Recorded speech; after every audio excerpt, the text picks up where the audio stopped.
2026 में बंगाल का चुनाव कौन जीतेगा, या किस बार बीजेपी बंगाल में वापसी कर सकती है, या फिर बंगाल में ममता की कुर्सी बची रहेगी। देखो, बंगाल में अभी तक धर्म और जाति की राजनीति से बचा हुआ है, लेकिन इस बार धर्म युद्ध होने की पूरी संभावना बनी हुई है। आपको बता दें कि इस बार बंगाल के चुनाव में धर्म युद्ध होगा, इसके संकेत भी हमें मिलने लगे हैं। कुछ दिनों पहले जो गीता का पाठ हुआ, तो ये भाजपा के पक्ष में माहौल बनाने की कहीं ना कहीं से एक प्रक्रिया थी कि भाजपा के पक्ष में माहौल बने कि भाजपा 2026 में बंगाल पर कैसे कब्जा कर सकती है, उसका माहौल बनाने की कोशिश किया गया। टीएमसी से निकाले गए हुमायूं भाई, जिसने मुर्शिदाबाद में बाबरी मस्जिद के नाम से ही नई बाबरी मस्जिद की नींव रखी, और ये जो प्रक्रिया थी, ये जो खेल था, वो कहीं ना कहीं मुसलमान वोटों को अपनी तरफ खींचने की एक कला थी। देखो, अगर ममता बनर्जी को अपनी कुर्सी बचाए रखनी है तो दो ही ऐसे काम है जो ममता बनर्जी ने अगर कर लिए तो कहीं ना कहीं अपनी उसकी कुर्सी बच सकती है। भाई, आपको बता दें कि अगर कोई सत्ता पलट सकता है तो वो है सिर्फ दो फैक्टर। एक वो है बीजेपी, जो कि कहीं ना कहीं हिंदू वोटों को लुभाने की कोशिश करेगी, और दूसरे है मुस्लिम वोटर, यानी कि टीएमसी से निकाले गए हुमायूं भाई और ओवैसी, यानी कि ये कहीं ना कहीं ये 3-4 बंदे हैं जो मिलकर ममता की कुर्सी छीनने की तैयारी में है। तो आज इस वीडियो में हम यही चर्चा करेंगे कि टीएमसी की कुर्सी बची रहती है या नहीं। सबसे पहले बात करते हैं टीएमसी से निकल गए हुमायूं भाई की। भाई, मुर्शिदाबाद में एक बाबरी मस्जिद की नींव रखी थी। आपको बता दें कि पहले से ही ममता बनर्जी के जो मेन वोटर है वो कहीं ना कहीं मुस्लिम समुदाय से आते हैं। जो बांग्लादेश में भी हिंदुओं का पर अत्याचार हो रहे हैं, उसका असर कहीं ना कहीं सीधा का सीधा हमें बंगाल पर देखने को मिलेगा। आपको बता दें कि हुमायूं के तेवर बागी जैसे हो गए हैं। ममता बनर्जी इससे बिल्कुल डरने की जरूरत है, क्योंकि हुमायूं भाई जो अपने मुस्लिम कोर वोटर है, मुर्शिदाबाद में जो उन्होंने मस्जिद की नींव रखी, और जो चंदा मिला है और जिस हिसाब से चंदा मिला है, उस हिसाब से कहीं ना कहीं हमें ऐसा लग गया है कि ममता बनर्जी की कुर्सी जाने की संभावना, खतरा अभी मंडरा रहा है। देखो, छोटे मोटे अगर चंदा आया होता तो कुछ ज्यादा नहीं होता, लेकिन जिस हिसाब से चंदा आया है उस हिसाब से कहीं ना कहीं ममता जी की कुर्सी डगमगाने की संभावनाएं पूरी पूरी लग रही है।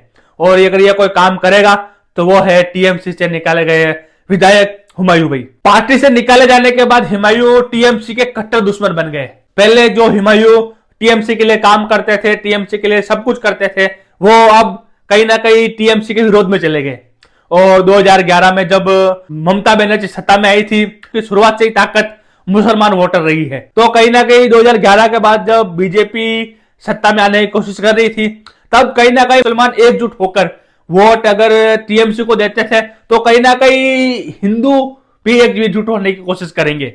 यानी कि अगर मुस्लिम अगर एक तरफ हो गए तो सीधी सी बात है कि हिंदू भी एक तरफ हो जाएंगे। लेकिन इस बार क्या सत्ता परिवर्तन करने की पूरी संभावना करेगी, यानी कि जो मुसलमान है वो सिर्फ टीएमसी को वोट ही देते हैं।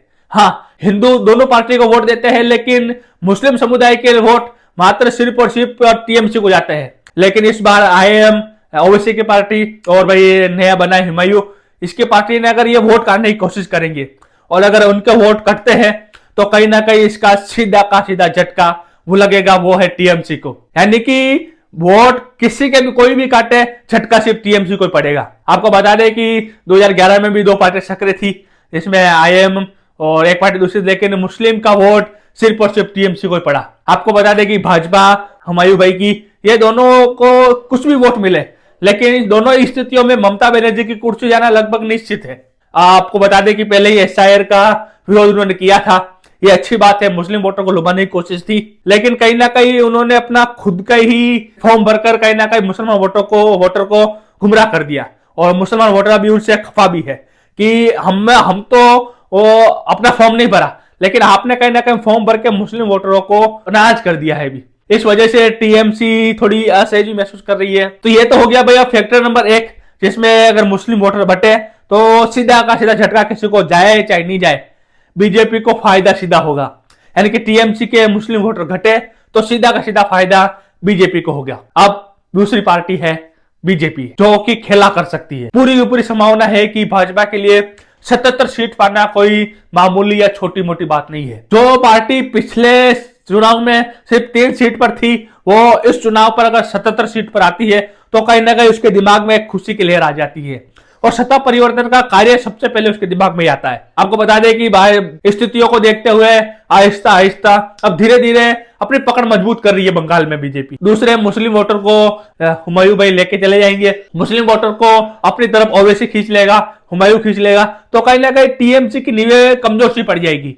और बीजेपी आजकल जिस लय में चल रही है उस हिसाब से कहीं ना कहीं टीएमसी के साथ खेला हो सकता है। आपको बता दें कि अभी जो मस्जिद बन रही है उसमें कहीं ना कहीं इससे बीजेपी का बड़ा दाव भी खेला है, इसमें हमला भी किया है और एसआईआर के कराने के बाद कहीं ना कहीं बीजेपी का तख्ता और भी मजबूत हो गया, क्योंकि मुस्लिम वोटर टीएमसी से नाराज है तो नॉर्मल सी बात है कि वो वोट किसको देंगे, या तो हुमायूं भाई को देंगे या आईएम को देंगे, और हो सकता है कुछ चुनिंदा लोग बीजेपी को दे दें। बीजेपी को देने की संभावना कम है, लेकिन हम एक ट्राई कर सकते हैं कि कहीं ना कहीं बीजेपी को वोट भी मिल सकते हैं। तो एसआईआर का विरोध भी किया तो बीजेपी को एक बड़ा मुद्दा मिल गया कि ये लोग घुसपैठियों को अपने देश में पनाह दे रहे हैं, लेकिन ममता ने साफ साफ कर दिया था।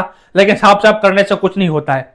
आपने देखा और मैंने देखा कि जो बांग्लादेश से लोग भाग रहे थे, वो कहीं ना कहीं इससे एसआईआर का असर तो हुआ है। उसके लिए उन्होंने एक दूसरे को उत्साह तो है, एसआईआर के नाम पर बड़े पैमाने पर फर्जी वोट भी कट गए और आप सभी को पता ही है जो फर्जी वोट कटे हैं वो कहीं ना कहीं उसका सीधा का सीधा असर ममता बनर्जी पर जाने वाला है। बंगाल में फर्जी वोटर कटे, बांग्लादेश से खुद भाग गए, ममता बनर्जी उनका बचाव नहीं कर सकी, तो कहीं ना कहीं मुसलमान में एक नाराजगी तो है कि हम ममता को वोट क्यों दे जब ये हमारे लिए कुछ कर ही नहीं सकती। हालांकि बढ़ती बढ़त के बावजूद भी 77 सीटों से बीजेपी आगे नहीं बढ़ पाई थी, तो इस बार भारी उछाल देखने को मिला था, क्योंकि जो पार्टी पिछले चुनाव में मात्र 3 सीट लेकर आई हो और अगले ही चुनाव में 77 सीट लेके आई हो, 74 सीटों का मार्जिन है, वो कहीं ना कहीं टीएमसी से छीना गया है।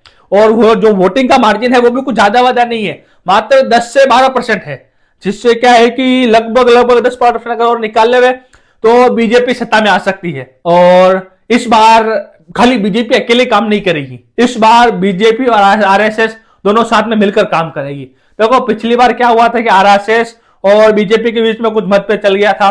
बीजेपी को लगा था कि हम आरएसएस के बिना भी काम कर लेंगे, लेकिन हुआ यह कि लोकसभा चुनाव में जो उनको मुंह की खानी पड़ी थी उसके सबक लेकर जो 240 सीट पर रुक गए थे, उससे सबक लेकर कहीं ना कहीं वो भी आरएसएस के साथ कार्य करना चाहेंगे। आपको बता दें कि बीजेपी का जो सबसे बड़ा समर्थक है वो है आरएसएस। बीजेपी की उद्भव ही आरएसएस से हुई है, तो कहीं ना कहीं इस बार आरएसएस और मोहन भागवत एक साथ मिलकर बीजेपी का सपोर्ट करेंगे। और जो ग्राउंड लेवल पे हैं बंदे आरएसएस से जुड़े हुए, वो कहीं ना कहीं जो भी बंदे हैं उसको ये नहीं बताएंगे कि हम तुम्हें वोट बीजेपी को देना है, लेकिन कुछ ऐसा काम कर देंगे जिससे कि अपने आप लगने लग जाए कि भैया वोट तो बीजेपी को ही देना है। आरएसएस की योजना बंगाल में ममता बनर्जी की सरकार को उखाड़ कर फेंकना है, तो कहीं ना कहीं दोनों संगठन मिलकर, एक पार्टी और एक स्वतंत्र संगठन मिलकर अगर दोनों साथ में आ जाए, घर घर जाकर प्रचार करें और नागरिकों को समझाए कि हमें देश के हितों की रक्षा करनी है।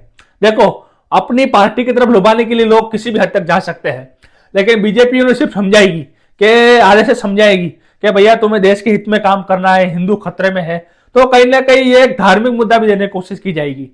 और जिस हिसाब से अभी देश के हालात चल रहे हैं वहां पर सिर्फ और सिर्फ 2 ही बातें हो रही है, एक हिंदू मुस्लिम, यानी कि धर्म को लेकर कहीं ना कहीं राजनीति बहुत ज्यादा बढ़ रही है और इसके लिए कहीं ना कहीं देश में सब जिम्मेदार है। अगर मैं हिंदू करता हूं तो कोई ना कोई मुस्लिम जरूर करेगा, तो इसका श्रेय हम किसी को नहीं देते हैं, लेकिन अब भारत में धर्म की राजनीति जुड़ी हुई है। और बंगाल जो कि अब तक धर्म और जाति के नाम पर बटा हुआ नहीं था, इस बार वो हिंदू मुस्लिम की ओर बट जाएगा। आपको क्या लगता है बंगाल में किसकी होगी सरकार? ममता की फिर से बचेगी कुर्सी या फिर कहीं ना कहीं भाजपा खेल कर देगी? आप हमें कमेंट करके जरूर बताएं। और अगर आप नए आए हो तो लाइक, कमेंट, शेयर और सब्सक्राइब करना बिल्कुल ना भूलें। ये मेरा नया चैनल है और यहाँ पर मैं राजनीति से जुड़े हुए वीडियो अपलोड करूंगा। धन्यवाद।